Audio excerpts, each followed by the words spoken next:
कुणाचं असतं मनातल्या मनात, कुणाचं असतं कडक उन्हात, कुणाचं असतं झोपडीत, तर कुणाचं असतं इमारतीच्या कोपऱ्यात.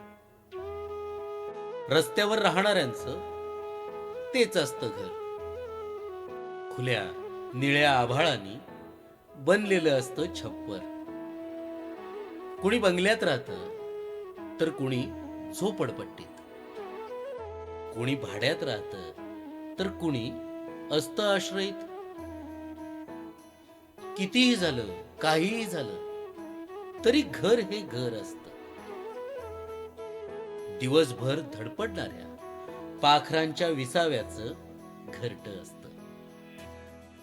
संध्याकाळ झाली की घरी यायची आस लागते. चिलीपिली वाट पाहत असतील याचीच साद ऐकू येते. घर असावं लागतं आयुष्याच्या प्रवासावरून परतण्यासाठी. घर असावं लागतं गाडग्या मडक्यांचा संसार मांडण्यासाठी. कुठेही असो कसंही असो पण ते सजवावं लागतं. खरंच एक घर असावं लागतं, एक घर असावं लागतं.